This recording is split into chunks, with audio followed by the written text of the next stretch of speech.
Bienvenue dans cette nouvelle vidéo. Aujourd'hui, on part dans une époque où l'humanité a décidé de mettre le bouton raison sur off. Les années folles. Une décennie où les gens ont dansé comme si la facture n'allait pas arriver. Puis elle est effectivement arrivée. Spoiler, elle s'appelait 1929. Mais avant d'en arriver au crash final, installez-vous confortablement, prenez un verre de préférence légal, donc pas des USA à l'époque, et on plonge dans cette période où tout le monde a voulu vivre plus vite que son ombre. Après la guerre, on pleure, puis on danse. 1918, le monde sort de 4 ans de carnage, et la réaction collective... Bon, tout ça c'était légèrement traumatisant si on faisait maintenant n'importe quoi pendant 10 ans. Entre les traumatismes, la reconstruction et la grande envie d'oublier, on assiste à une explosion de créativité, de fêtes et de comportements qu'on pourrait résumer par YOLO, puisque demain, qui sait, les hommes reviennent du front, les femmes ont pris leur indépendance et tout le monde se rend compte que la vie peut s'arrêter très très vite. Résultat, on vit vite, fort et souvent n'importe comment. Le jazz débarque et secoue tout. Des musiciens afro-américains arrivent en Europe et surtout à Paris. Les gens entendent du jazz pour la première fois et se disent « Ah ouais, ça va finir tard !» Les cabarets s'ouvrent partout, les nuits deviennent plus longues que la journée et le Charleston devient le cardio préféré de toute une génération. C'est l'invention de la fête moderne, alcool, danse, paillettes. Bref, l'ancêtre du samedi soir actuel. Mais sans smartphone pour immortaliser les mauvaises décisions. Je vous connais, hein. Bizarre, en mode on casse tout et on recommence, pendant que tout le monde danse, les artistes, eux, perdent complètement la boule. Mais ça tombe bien, c'est ça le génie. Picasso, je vais peindre des gens à 4 yeux. C'est plus fun. Dali, moustache, montre, meule et logique fondue. Breton, l'inconscient a des trucs à dire. Laissez-le parler. Joséphine Baker, banane, danse, charisme, icône absolue. Paris devient un Disneyland pour artistes dépressifs et géniaux. Tout le monde écrit, peint, sculpte, invente. Et tout le monde est persuadé d'avoir raison. C'est beau, c'est magnifique. Les écrivains qui carburent au café, au vin rouge et probablement à l'insomnie, c'est aussi la décennie où se croisent Hemingway, Fitzgerald, Gertrude Stein, Joyce. Les cafés parisiens sont plus chargés en littérature qu'en caféine. Et dans ce tohu-bohu créatif débarque un Suisse, Blaise Cendrars. Je vais y venir, mais petite pause helvétique, la Suisse dans les années folles. On pense souvent que les années folles, c'était Paris, New York, Berlin. Mais la Suisse aussi a vécu sa petite période de vibration. Bon, version suisse, hein, plus discrète, plus rangée, mais le chocolat fondait pareil. Et surtout, Blaise Cendrars, voilà, j'y viens. Un écrivain suisse qui n'avait rien de calme et neutre. Cendrars, c'est le gars qui part à la guerre volontairement, revient avec un bras en moins, continue d'écrire comme si de rien n'était. Voyage partout, boit, crée, rêve et vit 3 vies au lieu d'une. C'est le héros suisse anti-cliché. Pas de chalet, pas de Heidi, pas de tranquillité. Juste du feu, du mouvement et une sacrée dose de folie contrôlée. Cendrars fait partie de ces auteurs qui incarnent l'énergie année folle, intense, libre, presque sauvage. Dans les années 20, il devient une star de la modernité littéraire, avec son style direct, son goût du voyage, son regard brut. Il fait exploser les codes tout en étant techniquement l'un des nôtres. Si, un Suisse qui fait des trucs fous, ça existe. La Suisse côté société. Pendant ce temps, chez nous, on se modernise, on danse, on écoute aussi du jazz. Ah oui, les villes se bousculent un peu, les cafés littéraires tournent à plein régime. Les femmes gagnent en présence sociale. Eh oui. Et on regarde avec un demi-étonnement les excès de Paris. Ah, ils sont vraiment motivés, les Français. Et contrairement au chaos économique international, la Suisse reste plutôt stable. On ne danse peut-être pas sur les tables, mais on sait tenir les comptes. Ce qui sera très utile en 1929. Les femmes plus modernes que jamais. Les cheveux raccourcissent, les jupes montent, les cigarettes sortent, la liberté avance. Les femmes travaillent, conduisent, votent dans certains pays, prennent leur place. C'est la décennie où les femmes disent « Bon, on a remplacé les hommes pendant la guerre, donc maintenant, on reste, et merci, au revoir ». On invente la femme moderne, celle qui n'a pas peur de vivre. Un vrai séisme. L'industrialisation en mode turbo, voitures, radio, appareils de photo, électroménager. On invente la consommation de masse. On achète des trucs dont on n'a pas besoin, mais qui ont l'air cool. Et dites voir, ça vous rappelle pas quelque chose, ça? Mais oui, Internet aujourd'hui.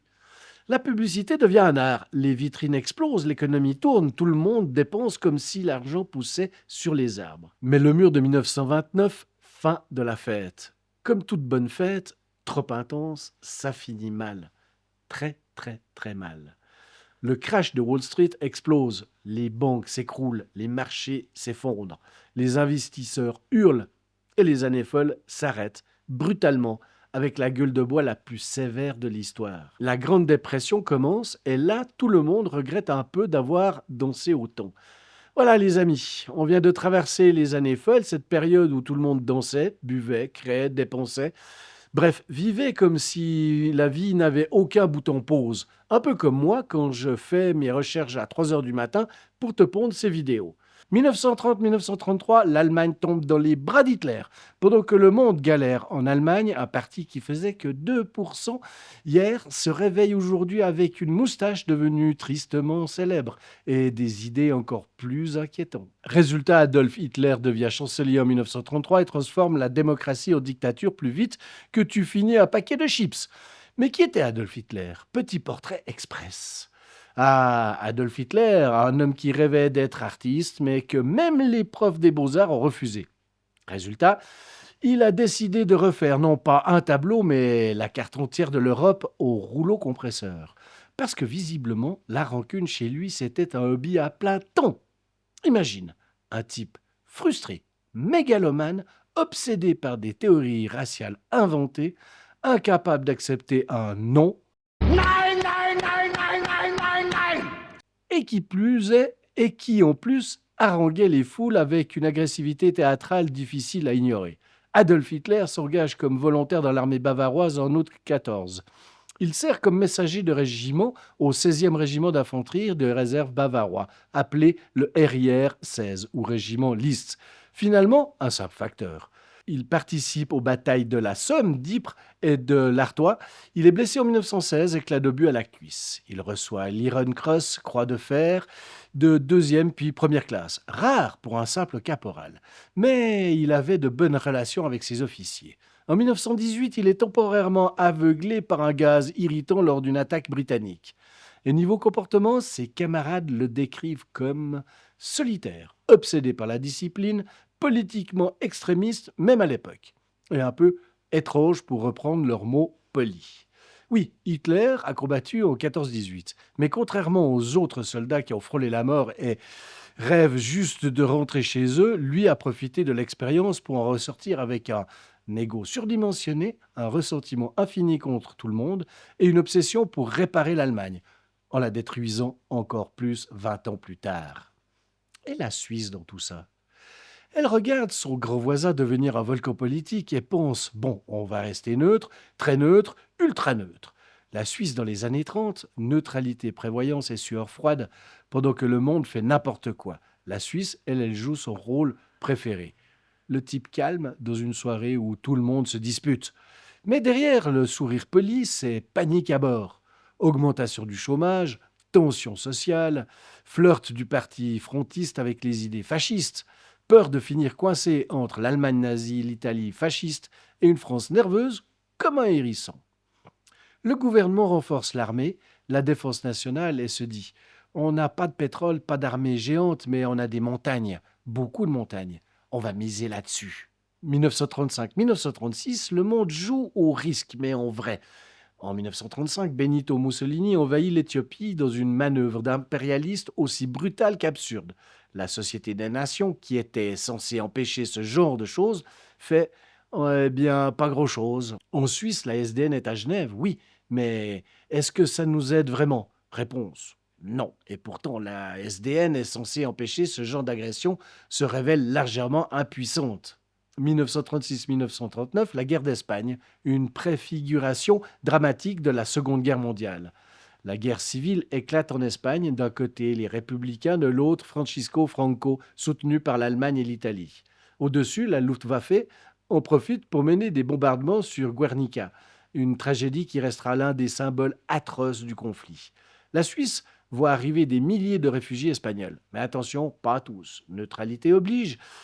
Sélection, restriction, bienvenue dans la bureaucratie helvétique version 1937. Encore en 1937, le Japon s'énerve et envahit la Chine. Pendant que l'Europe se décompose lentement, le Japon décide d'envahir la Chine avec des épisodes particulièrement atroces comme le massacre de Nankin. La Suisse, fidèle à elle-même, c'est loin, c'est horrible, mais on reste neutre. Toujours neutre. 1938, Anschluss Munich et les illusions perdues. Hitler annexe l'Autriche lors de l'Anschluss. La Suisse, frontière directe avec le Reich, autrement dit, aïe aïe aïe aïe aïe. Puis arrivent les accords de Munich. La France et le Royaume-Uni offrent les Sudètes à Hitler comme s'il s'agissait d'un panier de fruits. Résultat, Hitler voit qu'on peut l'arrêter en ne l'arrêtant pas. Ambiance en Suisse, on est sûr que ça va aller? Vraiment? Non, parce que ça commence à sentir la raclette brûlée. 1939, la partie se termine. Très mal. Mars 39, Hitler avale ce qui reste de la Tchécoslovaquie. Septembre 39, il envahit la Pologne et la basta. La France et le Royaume-Uni déclarent la guerre. La Seconde Guerre mondiale vient de commencer. La Suisse se mobilise immédiatement, déploie son armée, ferme ses frontières et active le plus helvétique des super-pouvoirs. On ne touche pas la Suisse. Enfin, on espère. 1929-1939, quand le monde s'effondre, la Suisse fait du mieux qu'elle peut.